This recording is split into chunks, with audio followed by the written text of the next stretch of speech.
मालावर गांव का गजपति नाम का एक मुखिया हुआ करता था। वो बहुत धनवान था, लेकिन बेहद स्वार्थी भी था।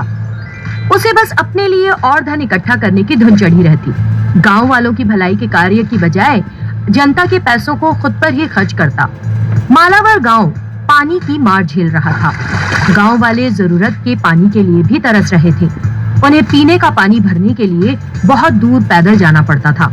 और फिर उस साल अकाल पड़ गया तो हालात बिल्कुल ही खराब स्थिति में पहुंच गए। तो गांव वाले मिलकर गजपति के पास गए। मुखिया जी, आपको हालात अच्छी तरह पता है। हम पीने का पानी तक नहीं जुटा पा रहे।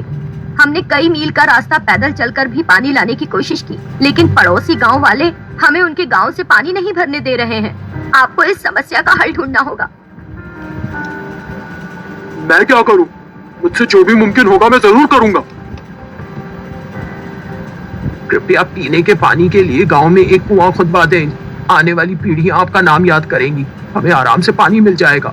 उनकी बात सुनकर गजपति बोला, कुआं खोदने के लिए तो बहुत पैसा लगेगा। अगर छोटी मोटी रकम हो तो मैं इंतजाम कर सकता हूँ, लेकिन इतना सारा पैसा मैं कहाँ से लाऊंगा? इस तरह बड़ी चालाकी से उसने उन्हें वापस भेज दिया। गांव वालों ने खुद को बड़ा निसहाय महसूस किया और निराश हो लौट गए। उस गांव में किशोर नाम का एक नौजवान रहता था। वो पढ़ा लिखा और बेहद बुद्धिमान युवक था। वो अकेला ही मुखिया के पास गया और बोला, मुखिया जी, आपको गांव वालों की बात सुननी होगी। गांव में पानी की समस्या को हल करना आपकी जिम्मेदारी है। सरकार गांव वालों की भलाई के लिए धन देती है, वही खर्च कीजिए। कहना आसान है, करना नहीं। मेरे पास अभी कोई धन मन नहीं है। अगर तुम कुछ करना चाहते हो तो खुद से करो और बचा लो गांव वालों को। किशोर समझ गया कि स्वार्थी मुखिया गांव वालों की मदद नहीं करना चाहता है। उसने मुखिया को सबक सिखाने की ठानी। एक दिन उसने सारे गांव वालों को एक जगह इकट्ठा किया। हमें अपनी मुश्किल को खुद हल करना होगा। हम सब धन इकट्ठा करके पानी का कुआं खोदेंगे। सारे गांव वाले तैयार हो गए। सबने अपनी अपनी क्षमता अनुसार पैसा दिया और काफी सारा पैसा इकट्ठा भी हो गया। तुरंत उन्होंने कुआं खोदना शुरू कर दिया।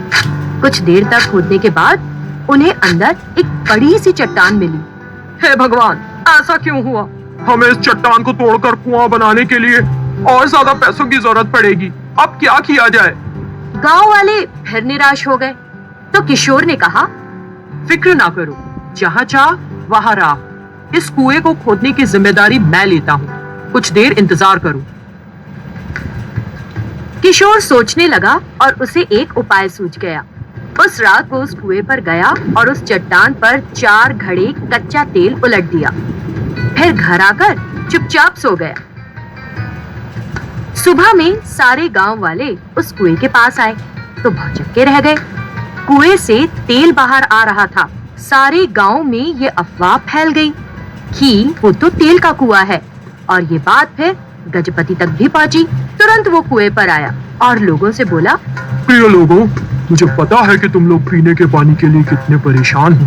फिक्र मत करो, मैं इस कुएं को अपने पैसों से खुदवाऊंगा। ऐसा कहकर उसने अपने पैसे से उस चट्टान को तोड़वाया और फिर एक गहरा कुआं खुदवाया। इसके लिए गजपति ने मोटी रकम खर्च की। कुआं खुद गया और पानी बाहर आने लगा। गजपति ने तो तेल के निकलने की उम्मीद की थी। गजपति सकपका गया, लेकिन चुप रहना पड़ा। उसे बेहद अफसोस हुआ कि उसने उसे तेल का कुआं समझकर इतना सारा पैसा जबरन ही खर्च कर डाला।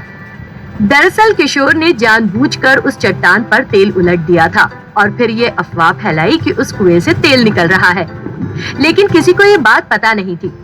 अपनी बुद्धिमत्ता और सूझबूझ से किशोर ने गांव में पानी की समस्या को हल कर लिया।